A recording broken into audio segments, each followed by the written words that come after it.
আজ শেয়ার করছি শুধুমাত্র পাউরুটি আর আলু দিয়ে মজাদার স্ন্যাক্স রেসিপি। আসসালামু আলাইকুম everyone, welcome to Mampi's kitchen. যেমন কম সময় লাগে, কম উপকরণ লাগে, ঝটপট কিন্তু এই স্ন্যাক্সটি বানানো যায়। মন চাইলেই বানিয়ে খেতে পারবে।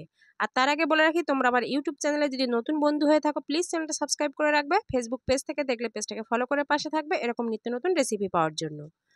তো স্ন্যাক্সটা খেতে কিন্তু দুর্দান্ত স্বাদ হয়। তো তার জন্য আমি সিদ্ধ আলু এখানে নিয়ে নিয়েছি। আলুগুলো ভালো করে ম্যাশ করে নিতে হবে। আমি এখানে গ্রেট করে নিচ্ছি, তোমরা চাইলে ম্যাশ করে নিতে পারো। তো 3টে আলু আমি এখানে ম্যাশ করে নিয়েছি।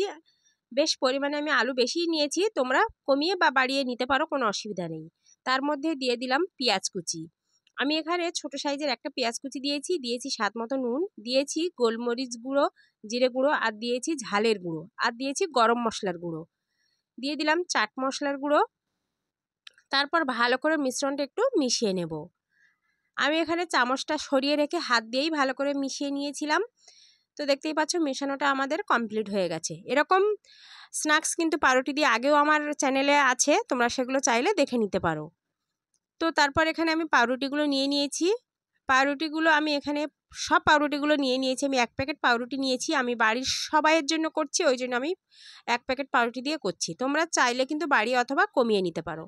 আর এই মাছিগুলো দেখে কিন্তু কেউ বাজে কমেন্ট করবে না। এখন যেহেতু আমের সিজন, বাড়িতে আম আসার পর প্রচুর পরিমাণে মাছি।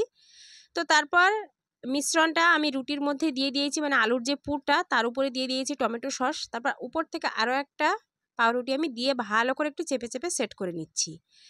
এরপর আমি এখানে 3টে ভাগে ভাগ করে কেটে নিচ্ছি, মানে একটা পাউরুটি থেকে মোট 3টে স্ন্যাক্স হবে। তো 1 প্যাকেট পাউরুটিতে কিন্তু আমার বেশ অনেকগুলোই স্ন্যাক্স হবে। তো তোমরা তোমাদের প্রয়োজন মতো বাড়িয়ে অথবা কমিয়ে নেবে। দেখতেই পাচ্ছ খুব সুন্দর করে আমি সমান করে কেটে নিয়েছি। তো একে একে সমস্তটা আমি কেটে নিয়েছি। দেখতেও কিন্তু বেশ লোভনীয় লাগছে। তো তারপর আরেকটা পাত্রে আমি নিয়ে নিচ্ছি বেসন। আমি একটা এখানে ব্যাটার তৈরি করে নেব। তো 2 চামচ মতো বেসন নিয়েছি, আর নিয়েছি চালের গুঁড়ো। 2 চামচ মতো চালের গুঁড়ো নিয়েছি আমি, দুটোই পরিমাণ সমান সমান রেখেছি। দিয়ে দিলাম একটু হলুদের গুঁড়ো, দিয়ে দিলাম একটু ঝালের গুঁড়ো, একটু স্বাদ মতো নুন, আর একটু আদা রসুন বাটা। দিয়ে দিলাম গরম মশলার গুঁড়ো, আর দিয়ে দিচ্ছি এখানে ম্যাগি মশলা। তোমরা চাইলে কিন্তু এগুলো আলুর মধ্যেও দিতে পারো, যেমন ম্যাগি মশলা আর আদা রসুন বাটা কিন্তু এটা আলুর মধ্যেও দিতে পারো।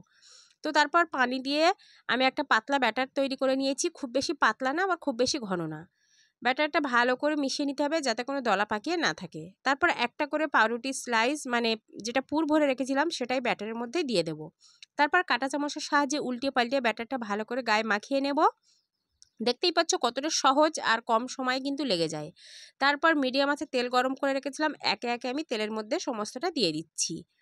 তারপর উল্টিয়ে পাল্টিয়ে সময় নিয়ে কিন্তু এইটা আমি ভেজে নেব আমার পছন্দ মতো কালার করে।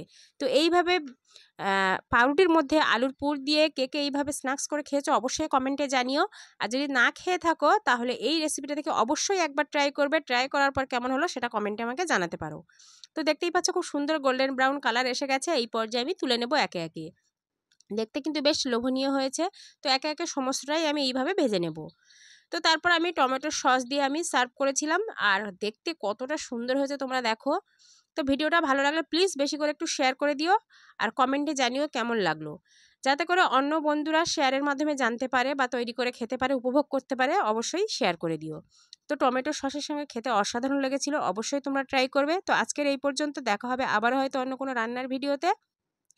ততক্ষণ তোমরা সুস্থ থাকবে, ভালো থাকবে। আর তোমরা কে কোথা থেকে আমার ভিডিওগুলো দেখছো অবশ্যই কমেন্টে জানিও, আমি ধন্যবাদ জানাতে পারবো। আর ভিডিওর প্রথম থেকে শেষ পর্যন্ত যারা আমার সাথেই ছিলে তাদেরকে জানাচ্ছি অসংখ্য ধন্যবাদ। তো অবশ্যই এই স্ন্যাক্সটি তৈরি করে খেয়ে দেখবে, দারুণ লাগবে। আজকে এই পর্যন্ত, আল্লাহ হাফেজ।